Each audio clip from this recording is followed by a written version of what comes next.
300 বিধিতে বিবৃতি দেওয়ার পর এই ব্যাপারে কোনো কোশ্চেন করা যায় না। এটা আমাদের ওই রিটেন একটা যে কনস্টিটিউশনের মতো এটা সংসদের।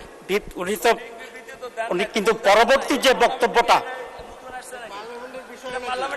সবাই যদি কথা বলেন তাহলে ওনাকে উপনেতা কেন বানিয়েছেন? দয়া করে বসেন। যেহেতু বিরোধী দলের নেতা নেই, উপনেতাকে ফ্লোর দেওয়া হয়েছে, তাহলে ওনাকে কেন বানালেন? আচ্ছা, ধন্যবাদ। না, আপনি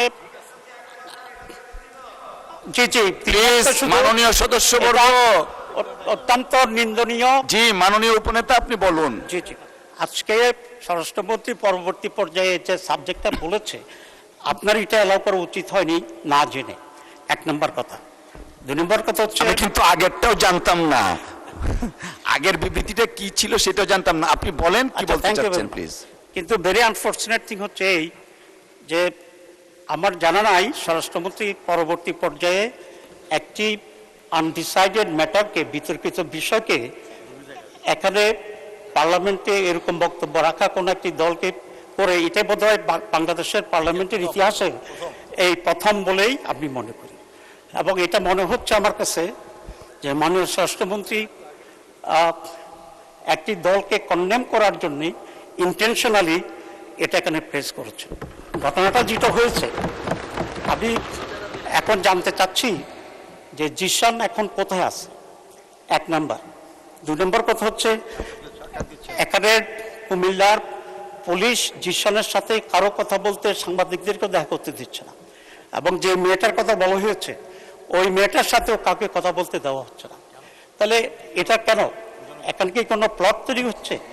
এটা আজকে স্বরাষ্ট্রমন্ত্রীর বক্তব্যটা মনে হচ্ছে যে ওনারা একটা প্লট তৈরি করার জন্যই পুলিশ এবং স্বরাষ্ট্রমন্ত্রী একই লাইনে আলোচনা করে এই কাজটি করেছে। 2 নম্বর কথা হচ্ছে, এই ধরনের এই ঘটনাটি যে ন্যাচারাল হয়েছে, এই ধরনের কোনটা সঠিক এখন এটা ডিসাইডেড হয়নি, এটার কোনো স্টেটমেন্ট আসেনি। 2 নম্বর কথা হচ্ছে, এই ধরনের ঘটনা যেগুলো সত্য, প্রতিদিনই নানা ঘটনা ঘটছে, কিন্তু পার্লামেন্টের মধ্যে এটাই আসছে। মাননীয় উপনেতা, আপনাকে অসংখ্য ধন্যবাদ।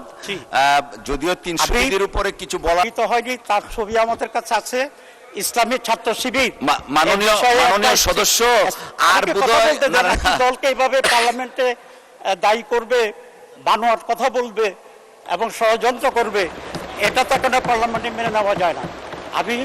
আমি মনে করি স্বরাষ্ট্রমন্ত্রী এটা উইথড্র করা উচিত, অথবা আপনি এটাকে এক্সপান্ড করা উচিত, কারণ এছাড়া ছবি আমাদের কাছে আছে।